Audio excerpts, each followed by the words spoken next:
आपने अब तक सुना कि आयुष ने साधना विधि से अपनी खोई हुई शक्तियों को दोबारा प्राप्त कर लिया है और दिव्या के साथ पिशाचों की खोज में गांव के दक्षिण में जा रहा था। उन्हें आखिरकार बहुआ पिशाच मिल ही गया। आयुष और बहुआ एक दूसरे के आमने सामने थे। आयुष के हाथों में चंद्रहास तलवार चमक रही थी तो बहुआ के हाथों में एक काली रुमाल। अब आगे। ओह, आचार्य वशिष्ठ के पोते, तुम फिर आ गए। बहुआ की ललकार सुनते ही आयुष ने कहा, मैं तुम्हारी कब्र तक पीछा करूंगा कमीने, जब तक तुम दुनिया छोड़ के किसी दूसरी दुनिया में नहीं चले जाते। आयुष की बातें सुनते ही पिशाच राज बहुआ अपनी कड़कती आवाज में बोला, कहां जाएं? बहुआ की आवाज से पूरी पहाड़ी गूंज उठी। बहुआ की आवाज सुनते ही आयुष ने गुस्से से तांबे के कई सिक्के बहुआ की तरफ फेंक दिए। वो कोई साधारण सिक्के नहीं, बल्कि तमाम मंत्रोच्चारण से उत्पन्न किए दिव्य सिक्के थे।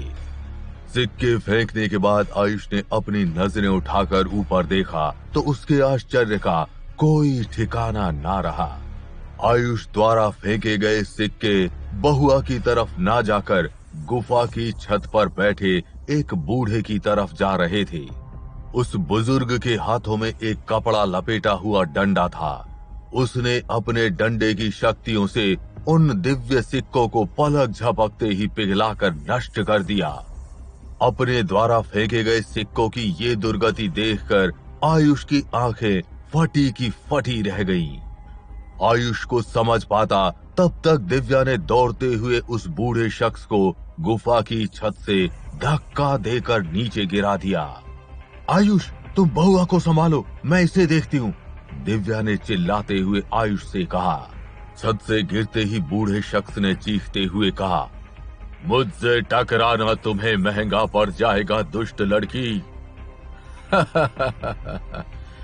दुष्ट लड़की? अच्छा, देखती हूँ कि तुम लोगों की शक्तियों में कितनी ताकत है, दिव्या ने कहा। दिव्या अपनी पूरी शक्तियों का प्रयोग करके उन दुष्ट पिशाचों का मुकाबला कर रही थी।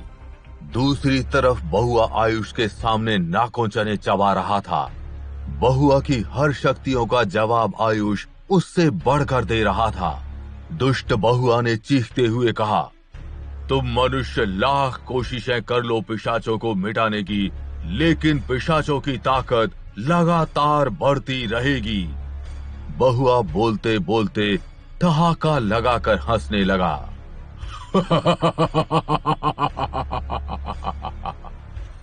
आयुष पिशाच राज बहुआ की बेचैनी खूब समझ रहा था। उसने मुस्कुराते हुए कहा, दुष्ट पिशाच, पहले अपने प्राणों की रक्षा करो। आयुष की आवाज सुनते ही पिशाच राज बहुआ पर मानो पागलपन सवार हो गया। वो अपनी मुट्ठियां भींचते हुए आयुष की तरफ दौड़ा। आज तुम्हारा किस्सा खत्म करके ही रहूंगा, बहुआ ने कहा और गुस्से में आयुष की तरफ छलांग लगाई, मगर आयुष ने अपनी चंद्रहास तलवार को आगे कर दिया। बेचारा पिशाच राज चंद्रहास तलवार की दिव्य शक्तियों के कारण घिसटता हुआ काफी दूर जा गिरा। चंद्रहास तलवार की शक्तियों का बहुआ के पास कोई जवाब नहीं था। आयुष अपनी चंद्रहास तलवार हाथों में लिए हुए बहुआ की तरफ बढ़ रहा था। बहुआ ने पीछे हटकर उठने की कोशिश की, लेकिन वो दर्द के कारण ना उठ सका। अब पिशाच राज बहुआ की आंखों में मौत का डर साफ साफ दिखाई दे रहा था। आयुष ने अपनी भुजाओं और चंद्रहास तलवार की शक्तियों से पिशाच राज बहुआ को घुटने के बल बैठने के लिए मजबूर कर दिया था। वहीं दूसरी तरफ दिव्या के ऊपर बूढ़ा पिशाच हावी होने लगा था। बूढ़े पिशाच के सामने दिव्या की सभी शक्तियां असफल साबित होने लगी।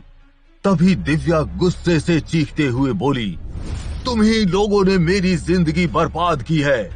दिव्या की आवाज में उसकी पीड़ा के साथ साथ गुस्सा साफ जाहिर हो रहा था। बूढ़ा पिशाच दिव्या की ओर देखते हुए बोला, ओह, तो तुम ही हो जिसे शमशान घाट से उठाया गया था। बूढ़े पिशाच की बातें सुनते ही दिव्या की आंखों से गुस्से की लाल रोशनी निकलने लगी। हाथों के नाखून यकायक बढ़कर खूब लंबे हो गए और बाल हवा में बिखर कर लहराने लगे, मानो पल भर में ही उसकी शक्तियां 1000 गुना बढ़ गई थी। दिव्या का ये विकराल रूप देखकर बूढ़ा पिशाच भागते हुए बोला, मुझे मारना इतना आसान नहीं, जाओ और शक्तियां अर्जित करो। बूढ़े पिशाच की आवाज सुनते ही आयुष मुस्कुराते हुए बोला, कमीनो, जितनी शक्तियां हैं पहले उसका सामना तो करो। आयुष और दिव्या उन दोनों पिशाचों पर हावी पड़ रहे थे, तभी बहुआ ने 2 और पिशाचों का आह्वान किया। वो दोनों पिशाच बेहद शक्तिशाली और खतरनाक दिखाई दे रहे थे। उनके हाथों में खंजर और भाला था। आयुष इन दोनों पिशाचों को देखकर कुछ समझ पाता, तब तक पिशाच राज बहुआ ने आयुष के सीने पर पैरों से हमला कर दिया। आयुष के गिरते ही दोनों खूंखार पिशाच आयुष की तरफ दौड़े, तब तक दिव्या उन दोनों के रास्ते में पहाड़ बनकर खड़ी हो गई और बोली, पहले मुझसे निपटते जाओ। दिव्या उन दोनों पिशाचों को सबक सिखा रही थी और आयुष बूढ़े पिशाच के सामने अपनी चंद्रहास तलवार लिए खड़ा था। बूढ़े पिशाच ने आयुष से कहा, तुम मुझे मार नहीं सकते। आयुष उनकी बातें सुनकर ठहाका मारकर हंसने लगा और बोला, बिल्कुल, मैं तुम्हारी पूजा करूंगा कमीने। उससे बातें करने की जरूरत नहीं है आयुष, उसे मार डालो। दिव्या ने चिल्लाते हुए आयुष से कहा और खुद सामने खड़े दोनों पिशाचों को एक ही वार में मौत के घाट उतार दिया। दिव्या का पूरा शरीर पिशाचों के काले खून के छींटे से लथपथ होने की वजह से काला पड़ चुका था। अपनी आंखों के सामने अपने द्वारा बुलाए गए दोनों ही खूंखार पिशाचों की मौत देखकर पिशाच राज बहुआ डर से कांपते हुए तेज आवाज में चीखा, अगर तुम नहीं आई तो मैं मारा जाऊंगा। दिव्या की आंखें किसी भट्टी सी चमक रही थी, उसकी भुजाएं फड़क रही थी। ऐसा लग रहा था मानो आज ही पिशाचों का अंत हो जाएगा। तभी पिशाच राज बहुआ ठंडी सांसें भरते हुए हंसा। मुर्गी, तुम आ गई। मोरवी का नाम सुनकर दिव्या चौंकते हुए इधर उधर देखने लगी। मोरवी के किस्से व कारनामे इतने प्रसिद्ध थे कि उसकी कहानी पिशाचों की दुनिया से निकलकर मनुष्यों की दुनिया में भी खूब प्रचलित थी। दिव्या मोरवी को नजरअंदाज करके अपने शिकार पिशाच राज बहुआ की तरफ दौड़ी, तभी मोरवी आकर दिव्या के सामने खड़ी हो गई। मेरे सामने से हट जाओ, दिव्या ने गरजते हुए कहा। दिव्या की बातें सुनते ही मोरवी ने कहा, किस दुनिया में रहती हो रे? मोरवी को नहीं जानती। मोरवी की अकड़ भरी आवाज सुनते ही दिव्या ने कहा, क्यों नहीं जानती? खैर, चोर और छिचोर को कौन नहीं जानता। दिव्या की बातें सुनते ही मोरवी गुस्से से लाल हो गई।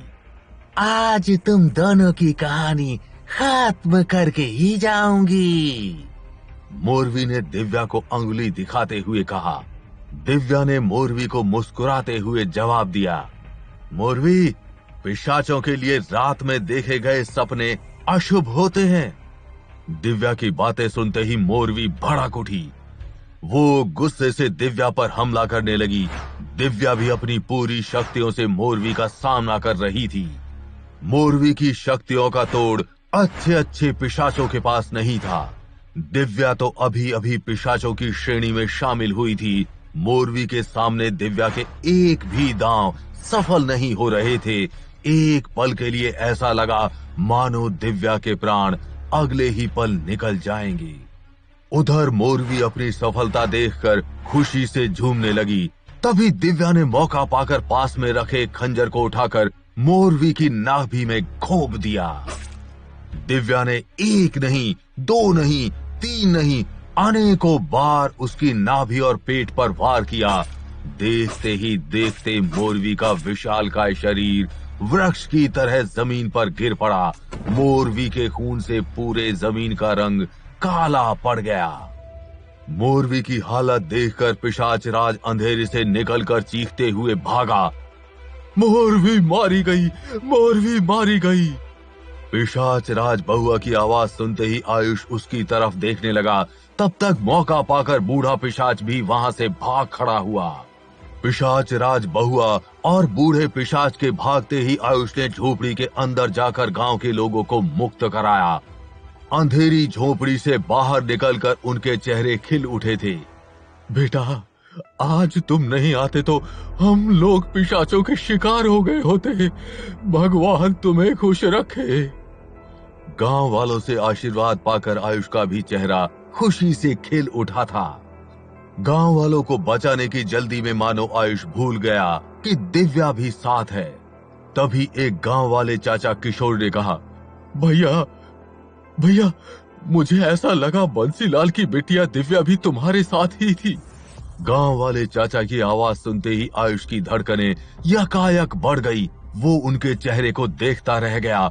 आयुष गांव वालों को दिव्या के बारे में कोई सफाई देता। तब तक एक दूसरे किसान चाचा ने कहा, मुझे ऐसा एहसास हुआ मानो हम लोगों को वही बचाई हो। आयुष की समझ में आ चुका था कि बात निकली है तो दूर तलक जाएगी। उसने तुरंत अपनी योजना बदलते हुए कहा, चाचा, आप लोग सही कह रहे हो। दिव्या ना होती तो आप लोगों को बचाना बहुत मुश्किल था। आयुष की बातें सुनते ही मानो गांव वालों के पैरों तले की जमीन खिसक गई। दुनिया में हर रोग का इलाज है, लेकिन शक का कोई इलाज नहीं। गांव वाले दिव्या का जिक्र करके हंसी उड़ा रहे थे। देख रहे हो, हमें भूत पिशाच भी बचाने आ रहे हैं। तभी किशोर चीखता हुआ बोला, अरे उधर देखो, बंसीलाल की बिटिया दिव्या सच में बैठी है। गांव वाले किशोर की बातें सुनते ही दूसरी तरफ पलटकर देखने लगे तो उनकी आंखें फटी की फटी रह गईं। दिव्या एक चमकदार घेरे में पेड़ के सहारे अपनी पीठ टिकाए बैठी हुई थी। गांव वाले आयुष की बातों और दिव्या पर दिल से यकीन कर पाते तब तक दिव्या चीख पड़ी, आयुष, गांव वालों को लेकर भागो। आयुष ठीक से कुछ समझ पाता तब तक विषैले तीरों की बौछार शुरू हो गई। आयुष ने तीरों को अपनी चंद्रहास तलवार से रोकने की पूरी कोशिश की, लेकिन तीरों की संख्या इतनी ज्यादा थी कि गांव वाले भी उसकी चपेट में आने लगे। पूरे मैदान में चीख पुकार मच गई। आयुष को समझ नहीं आ रहा था कि गांव वालों को कैसे बचाया जाए। तभी दिव्या की निगाह पहाड़ी पर खड़े बूढ़े पिशाच की तरफ गई। बूढ़ा पिशाच ही विषैले तीरों की बारिश करा रहा था। दिव्या ने चीखते हुए आयुष से कहा, आयुष, पहाड़ पर देखो, तीर वहीं से आ रहे हैं। दिव्या की बातें सुनते ही आयुष ने अपनी चंद्रहास तलवार लेकर पहाड़ी के ऊपर छलांग लगा दी। आयुष हवा की रफ्तार से छलांग लगाता हुआ पहाड़ी के ऊपर पहुंच गया। आयुष को देखते ही बूढ़े पिशाच ने चीखते हुए कहा, आखिर तुम्हारी मौत तुम्हें खींच ही लाई। बूढ़े पिशाच की बातें सुनते ही आयुष ने कहा, ये गीदड़ भभकी अपने पिशाच राज को देना। आयुष की बातें सुनकर बूढ़े पिशाच ने गुस्से से कहा, तुम्हारी वजह से पिशाच राज बहुआ के घाव नहीं भर पाए हैं। अब मैं तुम्हारा खून लेने आया हूँ। ओह, तो इंतजार किस बात का? आओ और मार डालो मुझे, हथियार उठाओ।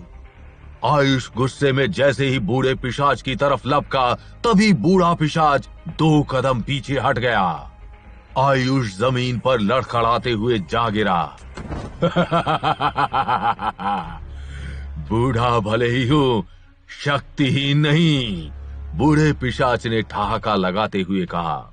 दिव्या अब तक समझ चुकी थी कि बूढ़े पिशाच से आयुष के लिए अकेले सामना करना बहुत ही मुश्किल है।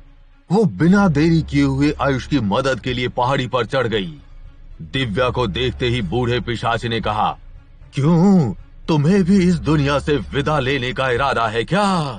बूढ़े पिशाच की बातें सुनकर दिव्या ने कहा, नहीं, तुम्हें इस दुनिया से विदा करने आई हूं।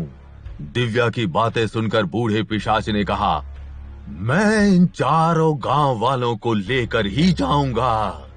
बूढ़ा पिशाच आगे कुछ कहता, उससे पहले ही आयुष ने अपनी चंद्रहास तलवार से बूढ़े पिशाच पर आक्रमण कर दिया। बूढ़ा पिशाच कुछ समझ पाता तब तक उसकी एक उंगली कटकर जमीन पर गिर गई थी। क्या बूढ़ा पिशाच करेगा पलटवार या आयुष और दिव्या की होगी विजय? जानने के लिए सुनते रहिए पिशाच हंटर, सिर्फ पॉकेट एफएम पर।